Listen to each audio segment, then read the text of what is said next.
Olá, boa tarde. Quinta-feira, 7 de março. O Senado agora está começando.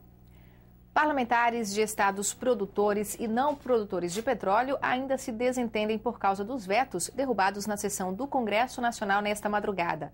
Ao rejeitar o texto presidencial, os parlamentares determinaram a redistribuição dos royalties do petróleo entre todos os entes da federação, diminuindo a porcentagem recebida pelos estados produtores.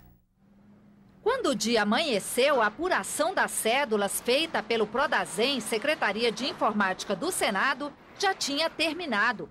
Foram cerca de 4 horas para confirmar um resultado já esperado.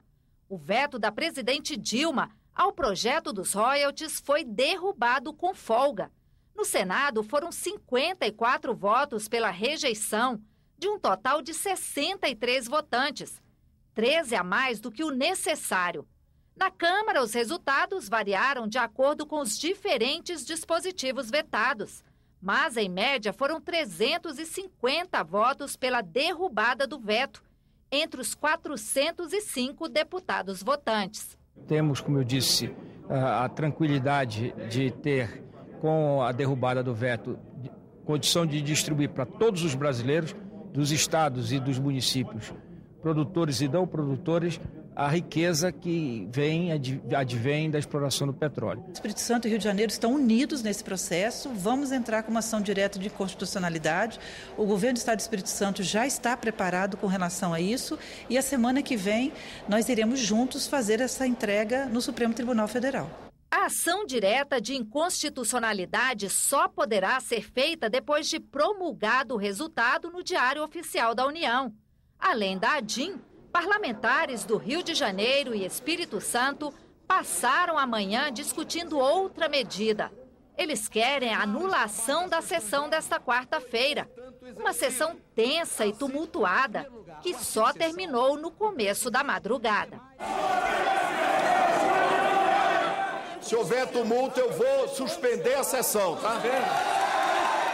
Vossa Excelência tem a palavra para discutir a matéria. Se Vossa Excelência disser que é 5 minutos, eu vou me retirar. Não. Esse está aqui no regimento. Nós vamos entrar hoje com mandado de segurança pedindo a anulação da sessão de ontem. Houve atropelos ao regimento, atropelos à Constituição. O presidente do Senado, o presidente do Congresso Nacional não nos deu o nosso direito como parlamentar. Eu tenho direito a apresentar questões de ordem. É legítimo o direito de cada um fazer os seus recursos, as suas ações. Tenham tranquilidade de que a sessão se procedeu na forma da Constituição, na forma da legislação, na forma do regimento interno. Na mesma sessão em que o veto foi derrubado, já de madrugada, os deputados aprovaram o orçamento para 2013. Os senadores nem chegaram a iniciar a votação por falta de quórum. A sessão foi adiada para a próxima terça-feira. Mesmo sabendo que o governo tem maioria para aprovar o texto também no Senado, o PSDB mantém a decisão de recorrer ao Supremo para questionar a legalidade da votação do orçamento antes da análise de todos os vetos que estão na pauta do Congresso. Nós acreditamos que o Brasil não pode ter um orçamento aprovado em descumprimento da Constituição. Um orçamento inconstitucional é um orçamento frágil, pode ser derrubado por qualquer medida liminar, não dá segurança jurídica. Desde a Constituição de 88, todas as votações dos orçamentos do Brasil foram feitos com vetos na pauta do Senado e na pauta do Congresso. Portanto, todos os orçamentos, desde então, foram votados com vetos pendentes na pauta do Congresso. O Congresso hoje tem plena legitimidade para tomar a decisão mais adequada ao problema, inclusive votar o orçamento. E a bancada do Rio de Janeiro se reuniu há poucos instantes para discutir detalhes do mandado de segurança que será levado ao Supremo Tribunal Federal. A repórter Glauciene Lara tem as informações. Olá, Glauciene, boa tarde.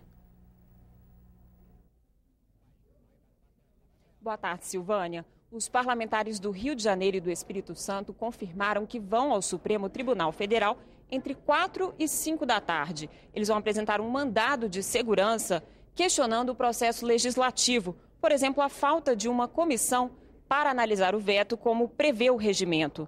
Só os governadores podem provocar o Supremo sobre a constitucionalidade da decisão do Congresso. Agora há pouco, o líder do governo no Senado, o senador Eduardo Braga, passou por aqui e admitiu a possibilidade de compensação das perdas dos estados produtores de petróleo. Ele disse que não haverá vencidos e vencedores nas questões federativas e que o diálogo está aberto. O advogado-geral da União, Luiz Inácio Adams, que se reuniu com o presidente Renan Calheiros, também disse que a AGU vai defender no Supremo a supremacia do poder legislativo em decidir sobre a questão dos royalties e derrubar o veto. Silvânia. Obrigada, Glauciene. E o presidente do Senado, Renan Calheiros, recebeu nesta quinta-feira a visita do ministro da Justiça, José Eduardo Cardoso. O ministro José Eduardo Cardoso pediu a aprovação rápida do projeto de lei que inclui o crime organizado no Código Penal. Segundo o ministro, a proposta vai facilitar o combate às organizações criminosas no país. O presidente Renan Calheiros informou a Cardoso que vai criar duas comissões, uma para elaborar o Código Comercial e a outra para aperfeiçoar a lei de arbitragem. Nós temos uma lei de arbitragem que ainda precisaria ser aperfeiçoada, implementada, instrumentalizada. E o presidente Renan, ele quer criar uma comissão que discuta essa questão. Eu acho que é muito bem-vinda a iniciativa, o Ministério da Justiça dará todo o apoio. E eu acho que é assim que nós temos que ter uma relação permanente, harmônica, de parceria entre o Poder Executivo e o Poder Legislativo. A Comissão de Relações Exteriores decidiu convidar o ministro da pasta, Antônio Patriota, para dar explicações sobre a participação do embaixador venezuelano no Brasil, Maximilian Arvelais, em evento promovido pelo PT. Gerou discussão o convite ao ministro das Relações Exteriores, Antônio Patriota, para esclarecer a participação do embaixador da Venezuela no evento em prol de petistas condenados pelo Mensalão. A oposição também queria que o ministro falasse da suposta presença de agentes cubanos no Brasil. Os agentes teriam vigiado secretamente a blogueira cubana Ioane Sanches, com apoio do governo brasileiro. Afirmar categoricamente que houve, abro aspas, a presença de agentes cubanos designados para acompanhar os passos da senhora Sanches no Brasil, bem como a participação de servidores do governo brasileiro no referido esquema, fecho aspas, é dar como líquido e certo que os fatos realmente aconteceram daquela forma. A nossa atitude aqui de convocar educadamente, de convidar educadamente um ministro e embaixadores não afeta relações diplomáticas. Longe disso. Ao contrário, aprimora as relações diplomáticas. O que pode afetar relações diplomáticas é atitudes pontuais, individuais, de embaixadores ou servidores públicos que, de certa forma, é uma questão de opinião, afrontam a soberania de um país. O ministro Patriota virá aqui numa data o mais breve possível, para responder todo e qualquer questionamento das senhoras e senhores senadores. Essa comissão sempre funcionou assim. Certamente, já que temos 2 requerimentos tratando de assunto, ele terá que responder aqui sobre a situação da senhora Ioane Sanches, do gesto do embaixador da Venezuela e todos os outros assuntos pertinentes.